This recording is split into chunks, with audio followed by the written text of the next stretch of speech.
امروز رئیس مجلس ملی مجلس عالی جمهوری تاجیکستان رئیس شهر دوشنبه پرزیدنت فدراسیون فوتبال تاجیکستان محترم رستم امامعلی با هیئت دسته منتخب تاجیکستان که در 19مین بازی‌های آسیایی اشتراک می‌کنند واخوری انجام دادند. در واخوری در برابر ورزشکاران رهبریت کمیته ملی المپی تاجیکستان، کمیته کار با جوانان و ورزش، فدراسیون‌های ورزشی و مربیان شرکت نمودند. یادآور می‌شویم که بازی‌های آسیایی از 23 سپتامبر تا 8 اکتبر در شهر خنجای جمهوری مردمی چین دایر گردیده، در آن ورزشکاران 45 کشور قاره آسیا شرکت می‌کنند. منتخب تاجیکستان در هیئت 118 ورزشکار در 19 نوع ورزش برآمد خواهد کرد. ضمن سخنرانی خود رئیس شهر دوشنبه محترم رستم امامعلی ابراز نمودند که ورزش یکی از وسیله‌های پیوندگر خلق و ملت‌ها بوده، در شرایط امروزه جهانی شوی آن همچون جزء مهم نظام ارزش‌های فرهنگی خلق و ملت‌ها برآمد می‌نماید و کشورهای جهان توسط برگزاری چهاربینی‌های گوناگون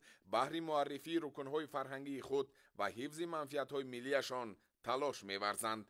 پیشوای ملت از روز اول صاحب استقلالی ساحه ورزش را تحت توجه و غمخواری بواسطه قرار دادند. ورزشکاران تاجیک دوام 6 سال اخیر در مسابقه‌های جمهوریوی و بین المللی شرکت ورزیده سزاوار 33538 مدال گردیدند که از این شماره 12654 عددش را مدال طلا تشکیل می‌دهد. همزمان در سطح مسابقه‌های بین المللی 6450 مراتبه پرچم دولتی پرافشان و 2000 مراتبه سرود ملی صدا داده است که باعث افتخار ملت تاجیک می باشد. لازم به تاکید است که از جانب اساسگزار صلح و وحدت ملی پیشوای ملت پرزیدنت کمیته ملی المپی تاجیکستان محترم امامعلی رحمان با ورزشکارانی که در بازی‌های آسیایی خنجر نشان طلا می‌گیرند 150,000 سامانی، برندگان نشان نقره 100,000 سامانی و صاحبان نشان برنجی 50,000 سامانی جایزه پرزیدنت جمهوری تاجیکستان داده می‌شود.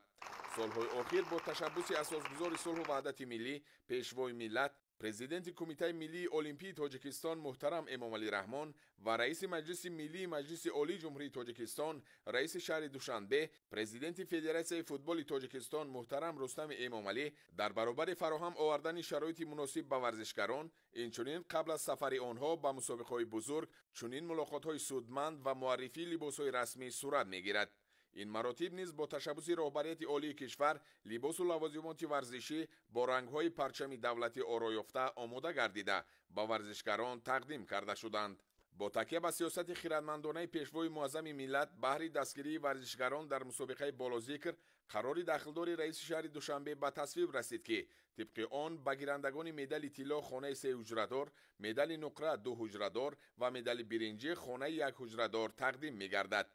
در بازی‌های آسیایی نوبتی پرچمبردار منتخب تاجیکستان جداکار رقم 1 سنگین وزن‌های جهان پهلوان معروف تاجیک تیمور رحیموف انتخاب شد. او از نام کلی هیئت اشتراکچیان برآمد نموده با پیشوای معظم ملت محترم امامعلی رحمان و رئیس شهر دوشنبه محترم رستم امامعلی جهت دستگیری پیوسته و همه‌جانبه‌شان منتداری و سپاسمندی همه ورزشکاران را رسانید و ابراز نمود که ورزشکاران اشتراکچی برای این بازی‌ها آمادگی خیلی خوب دیدند و تلاش می‌نمایند که زینه‌های افتخاری را صاحب گردند و پرچم تاجیکستان عزیز را بلند بردارند. همزمان سرجایزه‌دارترین ورزشکار در تاریخ اشتراک ورزشکاران تاجیک در بازی‌های آسیایی و قهرمان بازی‌های المپی ریو د ژانیرو 2016 دلشاد نظرов ذکر کرد که شرط و شرایط تمرین و دستگیری ورزشکاران نسبت به سال‌های پیشین به مراتب بهتر شده. آنها جواباً به این کوشش می‌کنند تا خزینه ورزشی کشور را با مدال‌ها از بازی‌های آسیایی پر کنند.